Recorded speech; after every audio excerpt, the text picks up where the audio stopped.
सभी को जय हिंद दोस्तों। आप सभी का हार्दिक स्वागत है हिंद रिएक्शन पे। आशा करता हूँ कि आप सभी लोग बहुत अच्छे होंगे। तो आज हम आपके लिए एक इंटरेस्टिंग और एक बहुत ही दमदार वीडियो लेकर आए जिसमें आप देखेंगे कि भारत के रक्षा मंत्री राजनाथ सिंह ने फिर से एक बार कश्मीर पे ऐसा बयान दिया है कि जिसकी वजह से पूरे पाकिस्तान में तहलका मच गया। तो इसी पे आप देखेंगे पाकिस्तान की मशहूर पत्रकार आरजू काजमी को, जिनके स्पेशल गेस्ट होंगे भारत की तरफ से जियोपॉलिटिकल एक्सपर्ट हरि मोहन जी। तो ये वीडियो काफी इंटरेस्टिंग होगी, आपको बहुत कुछ जानने को मिलेगा। तो इसे अंत तक देखें और चैनल पे नए हैं तो चैनल को सब्सक्राइब कर दें। तो चलिए पहले ये वीडियो देखते हैं और अंत में इसके बारे में बात करेंगे। जय हिंद, जय भारत। अस्सलाम वालेकुम, नमस्कार, सत श्री अकाल एंड गुड इवनिंग। मैं हूं आरजू काजमी और आप हमेशा की तरह से देख रहे हैं पॉइंट ऑफ व्यू।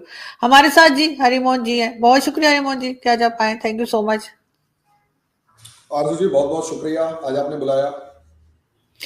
सर आज बड़ी इंपॉर्टेंट न्यूज है आपकी तरफ से आई है और आपके राजनाथ सिंह साहब ने एक बार फिर पाकिस्तान को ललकारा है और एक बार फिर कश्मीर की बात की है और उनका ख्याल है कि हम कश्मीर में कोई गड़बड़ कर रहे हैं। जम्मू कश्मीर में ये बार बार आखिर कश्मीर जाकर उनको हम क्यों याद आ जाते हैं? इसलिए कि हमें भी खैर कश्मीर याद रहता है, लेकिन इस वक्त इस स्टेटमेंट की क्या जरूरत थी? आरजू जी सबसे पहले तो आपके बोलने के तरीके से मुझे ऐसा लग रहा है कि हमें ज्यादा याद रहता है, आपको कम।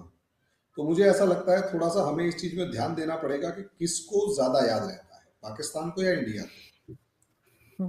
इंडिया वालों को कभी कभार पंगे लेने होते हैं तो एक आधी बार कश्मीर का राग अलाप देते हैं, बोल देते हैं कि हाँ जी पाकिस्तान वालों ने हमारे कश्मीर पे कब्जा कर रखा है, हमारे वाले उसी में खुश हो जाते हैं। पाकिस्तान तो रोज सुबह उठते ही बोलता है ओ जी साडा कश्मीर हैगा ना, ओते ऊपर ओते के नाम है तो इंडिया ने कब्जा कर रखा है और हम उसे छुड़ाएंगे। और रोज सुबह सुबह जैसे होता है ना एक बेवड़ा, बेवड़ा समझते हो आप, दारूबाज तगड़े वाला। जी जी जी, बिल्कुल बिल्कुल आदमी समझते क्या हैं। करता है कि जैसे हमारे यहाँ ठेके के ऊपर सुबह सुबह, जैसे हरियाणा के अंदर ठेके जो है वो सुबह सुबह पूरी रात 24 घंटे खुलती है। यानी कई बार तो ऐसा होता है कि ठेके वाला सुबह 6 बजे ठेका खोल के बैठ जाएगा और 12-1 बजे तक खुला रहेगा, उसके बाद वो शटर डाउन करके फिर भी बेच रहा होता है।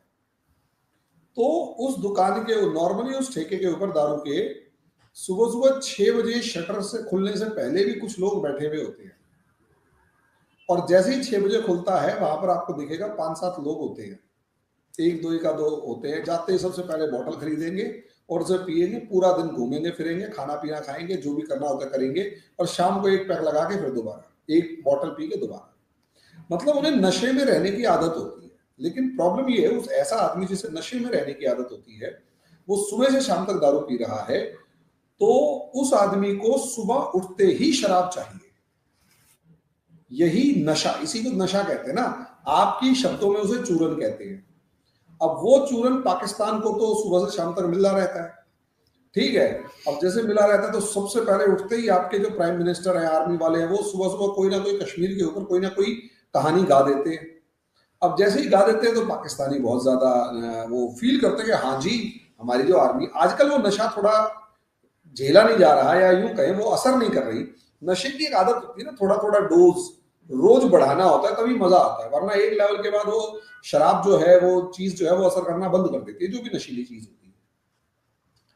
अब क्या होता है, इंडिया वालों को ये बहुत अच्छे से पता है कि भाई रोज रोज अगर कश्मीर गाएंगे या रोज रोज पाकिस्तान करेंगे तो होना जाना कुछ है नहीं, फायदा भी नहीं है, और उसके बाद हर रोज नया एस्केलेट करेंगे तो फायदा क्या।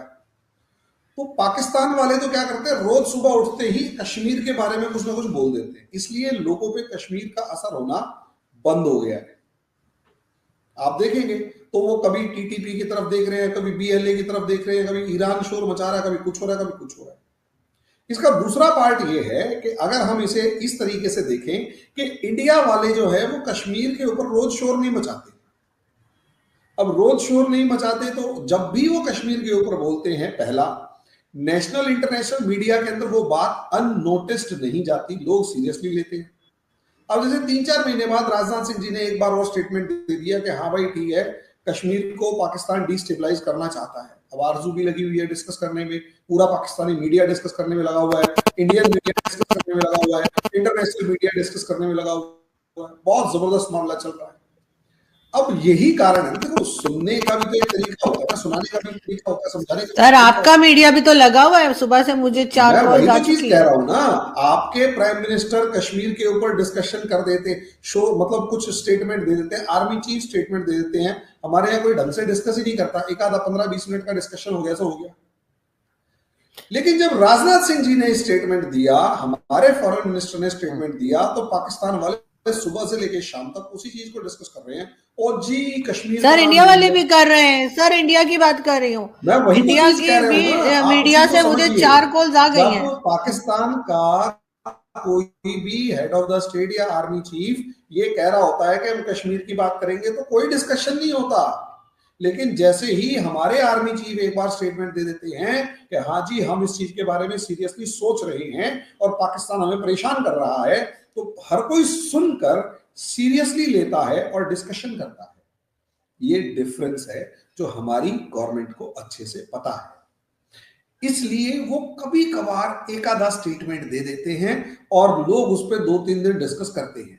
और हमारे बहुत ऑर्गेनाइज्ड मैनर में, बहुत सिस्टमेटिक मैनर में हमारी गवर्नमेंट क्या करती है, डिस्कशन को इस तरीके से आगे बढ़ाती है कि कहीं ऐसा ना हो कि डिस्टर्बेंस क्रिएट हो जाए। ये बड़ा इंपॉर्टेंट होता है। डिस्कशन को लिटरली ऐसे बढ़ाते हैं कि मतलब एक डिस्टर्बेंस क्रिएट ना हो जाए, और इसीलिए मतलब ना ही प्रेशर क्रिएट हो लेकिन लोगों को याद रहे। तो देखिए कई महीनों के बाद हमारे राजनाथ सिंह जी ने एक स्टेटमेंट दे दिया कि हाँ भाई प्रॉब्लम्स हैं। अच्छा, इसमें आप लोगों ने अननोटिस मतलब नोटिस नहीं किया, ये पाकिस्तान की तरफ से अननोटिस्ड गया और हमारे यहाँ भी बड़ा लो प्रोफाइल रखा गया। हमारे आर्मी चीफ की एक प्रेस कॉन्फ्रेंस हुई थी, एनुअल रिपोर्ट जिसे कहते हैं, उसमें उन्होंने पाकिस्तान के चाइना के लिए ये कहा कि सेंसिटिव सिचुएशंस है। पाकिस्तान का नाम तक नहीं लिया ढंग से। सोचिए हमारे आर्मी चीफ जो कि इंडिया की सिक्योरिटी के लिए बॉर्डर पर खड़े हुए हैं, वो उसकी जिम्मेदारी ले रहे हैं, वो हमारे जो आर्मी चीफ है वो पाकिस्तान का नाम तक नहीं लेते, वो तो चाइना का नाम ले रहे हैं। अब प्रॉब्लम ये है कि पाकिस्तान बुरा ना मान जाए कि जी हम तो तुम्हारे सबसे बड़े दुश्मन थे, तुमने हमारा नाम नहीं लिया। तो हमारे जो फॉरेन मिनिस्टर हैं उन्होंने कहा कि पाकिस्तान डिस्टर्ब कर रहा है। अब हमारे आर्मी चीफ ने, सोचिए आपके आर्मी चीफ और हमारे आर्मी चीफ में डिफरेंस क्या है। हमारे आर्मी चीफ की एक बात हुई और उसको इस लेवल पर हमने मैनेज किया कि उनका कोई डिस्कशन होने ही नहीं दिया। उनका डिस्कशन सिर्फ उन कानों तक पड़ा जिस तक वो पहुंचना चाहिए था। यानी गवर्नमेंट सुन रही है, यानी हमारे जो ऑफिसर्स है वो सुन रहे हैं, जो इंटेलेक्चुअल क्लास है वो सुन रहा है, आम आदमी के अंदर जा, और मीडिया का एक लिमिटेड सेक्शन सुन रहा है। पूरे के पूरे उस सिनारियो में कहीं कोई डिस्कशन है ही नहीं। जबकि आर्मी चीफ, अगर पाकिस्तान का आर्मी चीफ कोई स्टेटमेंट दे तो उसके बाद तो बवाल मच जाता है हमारे आर्मी चीफ को। तो इसका मतलब नहीं हमारी आर्मी चीफ की कुछ रेपुटेशन कम है या कुछ ऐसा नहीं, वो कहीं ज्यादा पावरफुल है आपके कंपैरिजन में, कहीं ज्यादा इफेक्टिव हैं आपके आर्मी चीफ के कंपैरिजन में। लेकिन हमारे यहाँ हर इंसान अपनी सही जगह पर है। हमारे यहाँ पॉलिटिकल जो क्लास है, असली पावर उसके हाथ में है, पार्लियामेंट के हाथ में है। इसी वजह से आर्मी चीफ ने स्टेटमेंट दिया, उसमें पाकिस्तान का नाम तक नहीं लिया, किसी ने कोई डिस्कशन नहीं किया। और जैसे ही हमारी एक पॉलिटिकल क्लास ने ये डिस्कशन किया, ये नाम लिया, पूरे का पूरा जो बवाल था वो खड़ा हो गया। हमें ये समझना होगा। और ये एक मेन सर ये भी कहा जाता है, सर ये भी कहा जाता है जब कभी भारत में, यानी कि मैं नहीं कह रही, बाकी जो सुना या पढ़ा है, कि जब कभी भारत में जो गवर्नमेंट है उसके ऊपर किसी तरह की भी प्रॉब्लम्स आने लगती हैं, जैसे अभी हम देख रहे हैं कि हमारे 1-2 दोस्त जो वीडियोस बनाया करते हैं भारत से भी और इवन चाइना से भी, वो भारत के ऊपर काफी क्रिटिसिज्म कर रहे हैं, इकोनॉमी को कह रहे हैं खराब हो रही है, लोग जो है भारत से बाहर निकलना चाह रहे हैं, भागना चाह रहे हैं, बाहर जाकर अपने कारोबार जो है वो ले जाना चाह रहे हैं, अपने बिजनेसेस को। जब इस किस्म की कंडीशन होती है या इस किस्म की सिचुएशन होती है तो एकदम से पाकिस्तान पाकिस्तान शुरू कर दिया जाता है ताकि अटेंशन डाइवर्ट की जा सके। हमारे जो दोस्त इस टाइम पर कह रहे हैं कि इंडिया की इकोनॉमिक सिचुएशन खराब हो रही है, तो उनसे एक डाटा पूछते हैं कि हमारे यहाँ पिछले 1 साल में एफडीआई कितना आया, हमारे यहाँ नई कंपनीज कितनी आई, हमारा जो ग्रॉस प्रोडक्शन है वो कितना हुआ, हमारे यहाँ एम्प्लॉयमेंट जो था वो कितना आया। हमारे प्राइम मिनिस्टर कह रहे हैं कि पिछले 10 साल में 25 करोड़ इंडियंस को हमने पॉवर्टी लाइन से ऊपर पहुंचा दिया है। इसका मतलब ये है कि एक पाकिस्तान को हमने गरीब, जो हमारे यहाँ एक पाकिस्तान गरीब था, मतलब पाकिस्तान की पॉपुलेशन के बराबर पॉपुलेशन गरीब थी, उसे 10 साल के अंदर पॉवर्टी लाइन से ऊपर लाकर खड़ा कर दिया है। एम्प्लॉयमेंट की बात अब आप अगर कर रहे हैं तो एम्प्लॉयमेंट के डाटा के अकॉर्डिंग भी हम किसी दिन डाटा पे आराम से बात करेंगे। ग्रोथ रेट की बात कर रहे हैं, एफडीआई की बात कर रहे हैं, हमारे बजट की बात कर रहे हैं। अब यहाँ एक दूसरा पार्ट होता है, आरजू जी मैं बार बार डिस्कस कर चुका हूँ, हमारा जो दोस्त है, कॉमन फ्रेंड है, वो जहां बैठे हुए हैं कभी कभार उनको वहां बैठकर भी कुछ ऐसी बातें तो जरूर बोलनी चाहिए, बोलनी पड़ती हैं। कई बार क्या होता है ना कि डांट भी पड़ जाती है कि ओए तू इतना कैसे बोल रहा है। दोस्तों आशा करता हूँ कि वीडियो को आपने अंत तक देखा होगा और आरजू काज़मी जी और हरी मोहन जी का ये पूरा डिस्कशन आपको काफी पसंद आया होगा। तो ये वीडियो अगर आपको अच्छी लगी है इसे लाइक और शेयर जरूर कर दें और अपने विचार हमें कमेंट सेक्शन में लिखकर जरूर बताएं। और एक बार फिर चैनल पे नहीं है तो चैनल को सब्सक्राइब कर दें। तो चलिए फिर मिलेंगे ऐसी किसी इंपॉर्टेंट और इंटरेस्टिंग वीडियो में, तब तक अपना ध्यान रखिए। जय हिंद, जय भारत।